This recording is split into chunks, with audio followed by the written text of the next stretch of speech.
Hello students, कैसे हो आप सब। आशा करता हूँ आप सब लोग अच्छे होंगे। आज की इस वीडियो में हम जो महत्वपूर्ण प्रश्न है कक्षा 10 के विज्ञान के फर्स्ट चैप्टर के, उसके हम जो 5 महत्वपूर्ण प्रश्न है जो आपके बोर्ड एग्जाम में पूछे ही जाएंगे, इनको आप स्किप भी नहीं कर सकते हैं। ठीक है।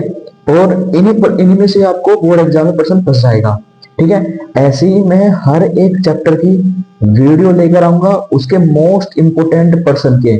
अगर आप इस सीरीज को अच्छी तरीके से फॉलो कर लेते हैं, इन प्रश्नों को अच्छी तरह से कर लेते हैं, तो आपको 100 में से 99% 99 नंबर आपको कोई भी जान से नहीं रोक सकता। तो आपसे आशा बस ये है कि आप प्रत्येक वीडियो को अच्छी तरीके से देखें और अपने इन प्रश्नों को अपनी नोटबुक में नोट करते हुए चलिएगा। ठीक है। चलिए स्टार्ट करते हैं। आज का पहला चैप्टर हमारे पास है रासायनिक अभिक्रिया एवं समीकरण। ठीक है। उसका महत्वपूर्ण प्रश्न नंबर 1 है, रासायनिक अभिक्रिया किसे कहते हैं और यह कितनी प्रकार की होती है। ठीक है। तो ठीक है, प्रश्न आपके बोर्ड एग्जाम कुछ इस प्रकार से हो जाएगा। मैंने प्रश्न के साथ साथ उसका हल भी दे दिया है। चलिए देखते हैं कि रासायनिक अभिक्रिया किसे कहते हैं। आप सभी लोगों ने पढ़ लिया होगा, जान लिया होगा कि रासायनिक अभिक्रिया क्या होती है। आप सभी लोग जानते होंगे जब एक या एक से अधिक पदार्थ परस्पर अभिक्रिया करके एक नए पदार्थ बनाते हैं तो ऐसी अभिक्रिया को रासायनिक अभिक्रिया कहते हैं।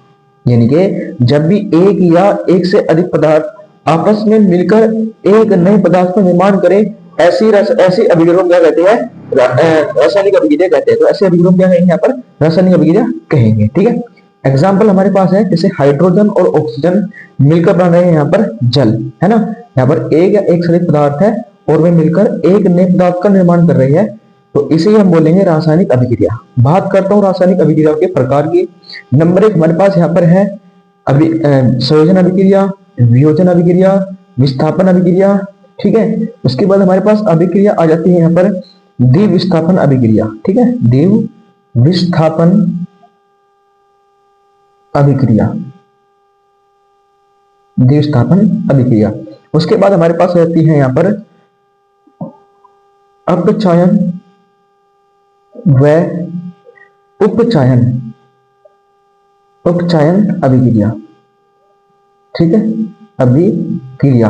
तो ये हमारे पास कुछ 6 प्रकार की, सॉरी 5 प्रकार की अभिक्रिया होती है। ठीक है। आई बात समझ में, यहां तक आप सभी लोग को समझ रहे होंगे। ठीक है। नेक्स्ट प्रश्न हम ले रहे हैं, ये हमारे पास प्रश्न नंबर 1 था। इसको अपनी कॉपी में नोट डाउन कर लीजिएगा, इसका स्क्रीनशॉट भी ले लीजिएगा। ठीक है। चलिए आगे बढ़ते हैं। अगला प्रश्न हमारे पास है क्षारक्षण क्या होता है। क्षारक्षण के 2 उदाहरण भी देने हैं हमें। ये एक महत्वपूर्ण प्रश्न है, इसको आप इंपोर्टेंट नोट डाउन कर लेना, है ना। बहुत महत्वपूर्ण प्रश्न है ये, कोई ना कोई सेट में किसी ना किसी बोर्ड में जरूर पूछा जाएगा ये वाला प्रश्न। ठीक है, बहुत इंपोर्टेंट प्रश्न है ये, आपके प्री बोर्ड जो एग्जाम हुए होंगे उनमें पूछा गया है। ठीक है। तो देखिए यहाँ पर हमारे पास है क्षारक्षण क्या होता है, पहले समझते हैं। जब कोई धातु अपने आसपास आर्द्रता आदि के संपर्क में आती है ना। जब जैसे हमारे पास कोई धातु है, जैसे मान के लिए मेरे पास एक धातु है, जब ये आर्द्रता आर्द्रता का हो सकता है कि जब भी ये वातावरण में जो आर्द्रता होती है, जैसे नमी, है ना, नमी होती है और वायु होती है, वायु के अंदर ऑक्सीजन होती है, ठीक है, आदि के संपर्क में आती है तो यह संरक्षित हो जाती है। संरक्षित का अर्थ होता है खराब होने लगती है। संरक्षित का अर्थ होता है कि खराब होने लगती है। ठीक है। इसी अभिक्रिया को हम क्या कहते हैं, क्षारक्षण कहते हैं। ठीक है। जब भी हम किसी धातु को, है ना, जब वो धातु अपने आसपास आर्द्रता, है ना, कोई धातु अपने आसपास आर्द्रता आदि के संपर्क में आती है तो वो क्या होती है, वो संरक्षित होने लगती है। क्या होती है वो, तो यह संरक्षित होती है। तो इसे हम क्या कहते हैं, क्षारक्षण कहते हैं। इसके उदाहरण है चांदी के ऊपर काली परत का चढ़ना। उसके बाद नंबर 2 उसका उदाहरण हो सकता है तांबे के ऊपर हरी परत का चढ़ना। ठीक है। तो ये इसके 2 इंपोर्टेंट कहे या कुछ भी कहे, तो ये जो है हमारे पास इसके महत्वपूर्ण एग्जाम्पल है। इसका एग्जाम्पल आप एक और कह सकते हो, लोहे पर जंग लगना, ये भी इसके बेस्ट एग्जाम्पल है। ठीक है।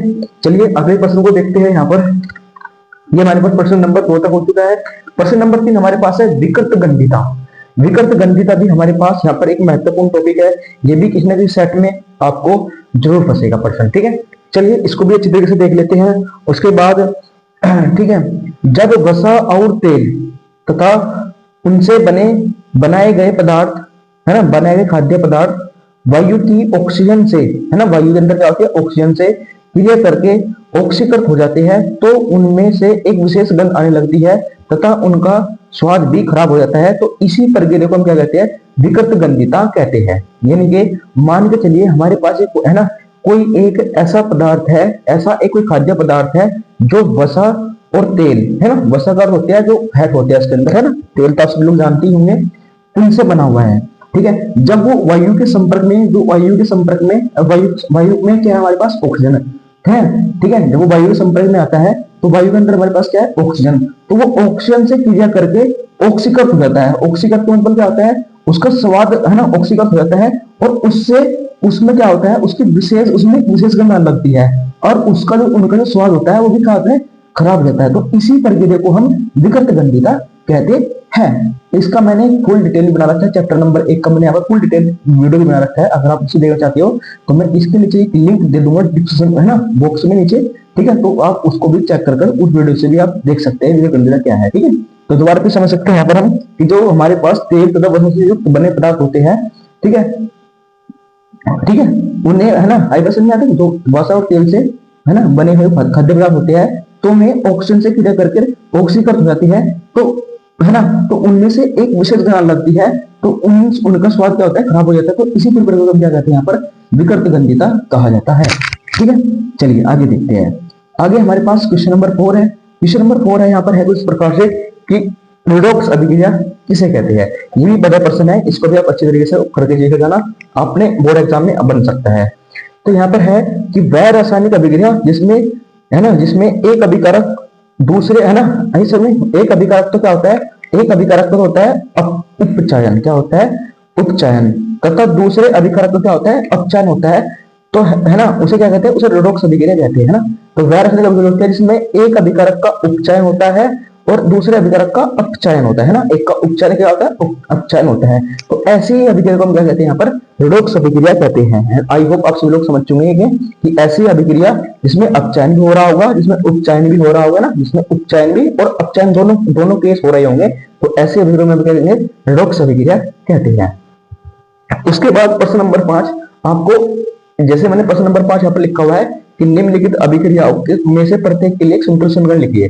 तो इन ऐसे प्रश्न आपने कहीं ना कहीं से आपने लगा लेने हैं, बहुत सारे प्रश्न आपको लगा लेने हैं, क्योंकि इनका कोई फिक्स पैटर्न नहीं होता, ये किसी प्रकार से पूरा पूछ सकते हैं। ठीक है, ये तो इनका कोई फिक्स पैटर्न नहीं होता, ये आपको बहुत सारे यूट्यूबर अभी बता सकते हैं कि ये कर लो, ये कर लो, लेकिन कोई फिक्स पैटर्न नहीं होता है, ये कहीं ना कहीं से बन जाते हैं। अगर आप बहुत सारे, मतलब कम से कम 10-20 अभिक्रियाओं की प्रैक्टिस कर लोगे तो वहां से आपको भली बातें बन जाएंगे। ठीक है, जैसे मेरे पास, मैं आपको वो तरीका समझाता हूँ, तरीका कैसे बनते हैं। ठीक है, जैसे मेरे पास मरकरी ऑक्साइड है, अब आप सभी लोग सोचते हैं मरकरी ऑक्साइड का मेरे पास का फॉर्मूला होता है HgO।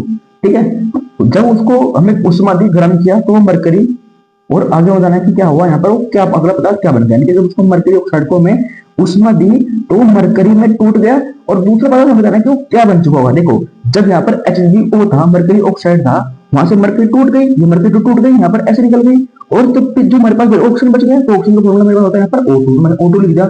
अब बैलेंस करने के लिए मैंने क्या करा, यहाँ पर ऑक्सीजन के 2 थे यहाँ पर, लेकिन ऑक्सीजन कितना था, 1 था, तो मैंने यहाँ पर 2 से मल्टीप्लाई कर दी। लेकिन इस चक्कर में हमारे पास इसके बढ़ गए, हमारे पास यहाँ पर इस मरकरी के बढ़ गए, तो मैंने यहाँ पर मरकरी के यहाँ पर 1 था, तो यहाँ पर 2 थे, लेकिन मैंने यहाँ पर 2 से मल्टीप्लाई कर दी, तो यहाँ पर मरकरी की यहाँ पर बैलेंस हो गई। ठीक है, ऐसे मैंने आगे की अभिक्रिया हल की हुई है, तो इनका भी आप स्क्रीनशॉट लेकर आपको इस तरीके से हल कर सकते हैं। जैसे मेरे पास यहाँ पर है आयरन कॉपर सल्फेट, ठीक है, और यहाँ पर क्या बना है, ये यहाँ पर बनना है कॉपर।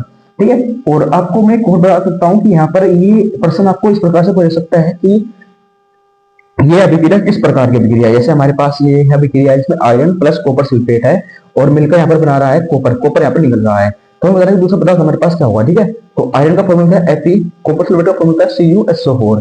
तो यहाँ पर क्या हुआ कि जो कॉपर था, ये हट गया, ये ऐसे बाहर निकल गया, और फिर यहाँ पर आ गया Fe, तो है ना, तो ये अभिक्रिया होती है हमारे पास, आप सभी लोग जानते होंगे। ठीक है, विस्थापन अभिक्रिया होती है। ठीक है, तो इस प्रकार से भी आपने याद रखना है कि यहाँ पर कौन सा अभिक्रिया है। जैसे यहाँ पर ये अभिक्रिया कौन सी है, या सभी लोग जानते होंगे, ये हमारे पास वियोजन अभिक्रिया है। इसमें क्या हो रहा है कि एक पदार्थ टूटकर दो नए पदार्थों में बन रहा है ना। तो इस प्रकार से आपको कुछ प्रश्न पूछा जा सकता है कि आपको अभिक्रिया भी लिखवा ले और ये पूछ ले कि अभिक्रिया किस प्रकार की है, कि वियोजन है, विस्थापन है, कैसे अभिक्रिया है यहाँ पर ये। तो इस प्रकार से अपने प्रश्न तैयार कर लेने हैं। ठीक है, ये पर्सन भी आपको अच्छी तरीके से देख लेने हैं, ठीक है। इसका आप स्क्रीनशॉट ले लीजिए और खुद से बनाइएगा। अब आप सभी लोगों को यहाँ पर जो रासायनिक अभिक्रिया है, मैं आपको एक टिप दे रहा हूँ यहाँ पर, जो रासायनिक अभिक्रिया है हमारे पास इसके अंदर जो रासायनिक अभिक्रिया हमारी छह है, वो भी आप अच्छे तरीके से पढ़ लोगे, है ना। इसको भी आप अच्छे तरीके से कर लेना, यहाँ से भी आपको क्वेश्चन फंस सकता है, ठीक है। यहाँ से भी आपको क्वेश्चन बन सकते हैं, बड़ी इंपॉर्टेंट होते हैं रासायनिक अभिक्रिया। बाकी मैंने आपको 5 क्वेश्चन 10% बताई है, इन 5 पर्सनों में से आपको कोई ना कोई एग्जाम बच जाएगा। लेकिन जो रासायनिक अभिक्रिया होते हैं, इनसे आपको कॉन्सेप्ट क्लियर हो जाएगा। तो अगर आपको ये क्लियर करनी है, तो मैंने इसका वन शॉट डाल रखा है अपने यूट्यूब चैनल पर ही, तो उनको आप अच्छी तरह से, अगर आप उस वीडियो को अच्छी तरह से देख लेते हो, तो चैप्टर नंबर 1 का सारा ही आपको दुख दर्द सब दूर हो जाएगा आपके, ठीक है। तो आशा करता हूँ कि आप सभी लोगों ने इस पर्सनों को अपने नोटबुक में नोट डाउन कर लिया होगा। तो आगे की वीडियो भी मैं ऐसे ही लाऊंगा, ठीक है, जिससे आपकी तैयारी अच्छी हो जाए। Thank you. तो आप सभी से बस एक रिक्वेस्ट हो रहा है कि आप वीडियो को लाइक और चैनल को सब्सक्राइब और दोस्तों के साथ वीडियो को अवश्य रूप से शेयर करना। और आपको किस प्रकार की वीडियो चाहिए, ये भी आप लोग कमेंट में जरूर करना। मैं आपके लिए वो वीडियो लेकर आऊंगा जल्द से जल्दी। Thank you.